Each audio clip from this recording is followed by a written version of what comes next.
One of the funny things about woodworking is the steps we take to deal with our own incompetency. I'm in the middle of doing a frame and panel buildup, and we're working on the panels right now. And the more you come into the project for smaller and smaller parts, I mean, you start out with a big house, and then you end up building the drawers. Well, your incompetencies kind of build up. So as we get smaller, we have to start doing tricks to overcome them. And this short kind of excerpt from this overall large build shows you one method I use to combat my incompetencies in getting things square. Because no matter how much I work to get that perfect cut, in the end, when you put a square up to it, it's never right. And if it's not right and you're building a perfect square to fit into something that ain't perfect, you end up with gaps. So this entire video is just me explaining one way that I go about getting that perfect fit in an incompetent square.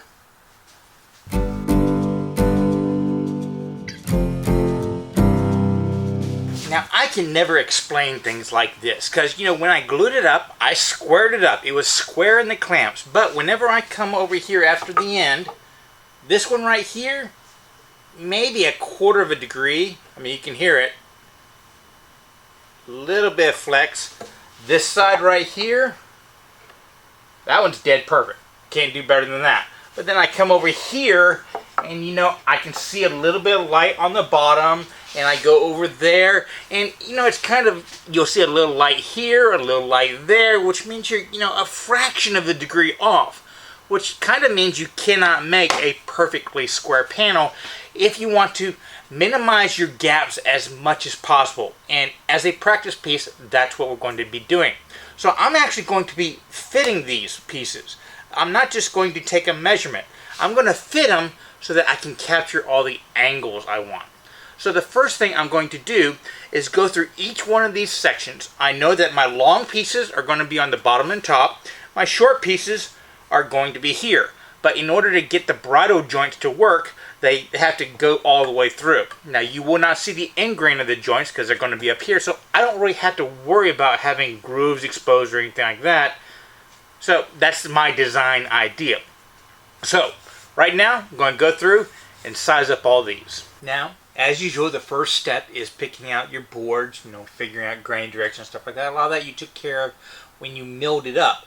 Me specifically going for as quarter sawn material as I could find. I wasn't concerned with the grain look of the stuff that's going to be glued up. I really wanted clean faces and I wanted stable wood.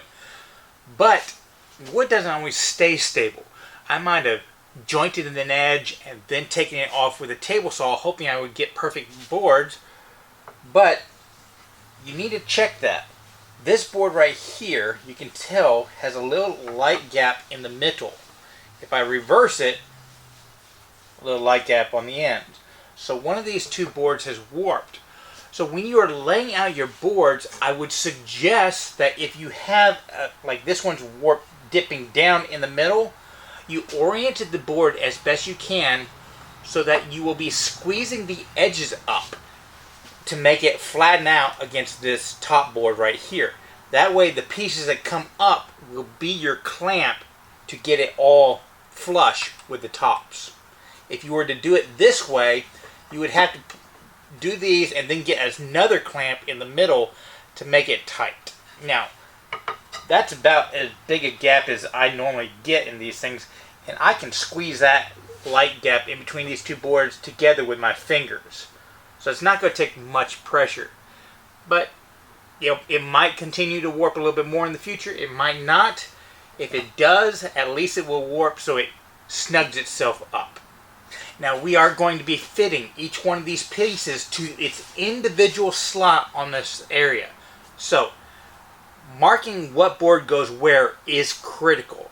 And I don't mark these boards themselves because they're done. Yeah, it's straight off the table saw, but that's about as high as I'm going to go for finish. So blue tape becomes critical here. So lay out the boards to where they're going to be and then do something to mark them so that as we cut them, they will go back to the same spot. So how I mark these out is I take the piece that I've got dedicated to this spot.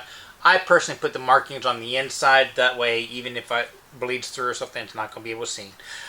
Because this is recessed a little bit, I put a little piece of wood that's consistent. I'll use the same piece for the entire project so that I can just come over and rest this on it to give the same spot. And then I will clamp both sides to the work so that I know it cannot move. So it is now parallel with the rail and it is clamped tight on both sides. So I can then take a chisel, lay it down flat, and using one of those corners just kind of mark the layout. I'll do that on both sides. And the reason why I'm using a chisel instead of my marking gauge is because my marking gauge, well, I can't get it in there because of this distance. So that's where I return to the chisel, because it will lay flat and transfer a straight line across this rounded corner. Doing this for every single board will definitely take longer, but you know you've captured any error in angles automatically. I mean, it's just kind of intuitive in the setup. Then after marking it, I immediately come over and I will lay out a 90-degree. Just drag until I find that chisel line. Mark it down.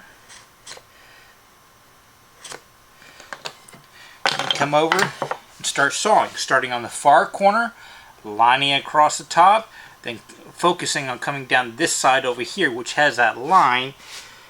And that way, whenever I write it up, it should be dead on perfect.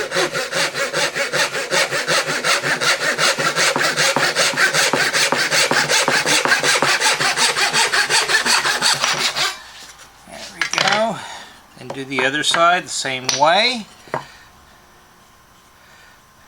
Grab my 90, find the chisel line, mark,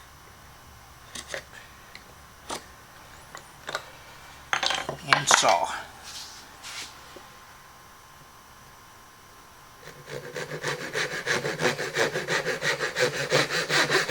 Now the reason why I use a hand saw is because that angle that I marked with the chisel, once again, it might be a fraction of a degree off.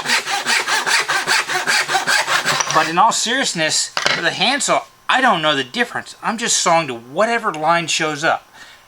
I can't really do that consistently with a table saw. So find out where you had it placed and then go test it out. So left top, going up top. Let's see. It should be tight enough that you cannot angle it. It's just going to go in just dead perfect.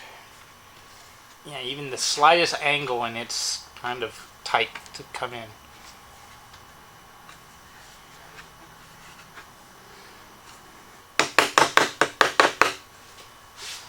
I'd say that's a pretty good fit. So, now time to fit the rest of them. Oh, and for today's bonus, I really suggest you checking out a new channel that's come to my attention, Honest Work Design. It's a young lady, Haley, has an extremely small, limited tool shop, both hand tools and power tools, set up in the Congo. It's kind of a cool little setup, cool little concept. She's doing really good work. I like the fact that she's trying to incorporate some really good techniques in what she's building. Go check it out. I'll put a link down below.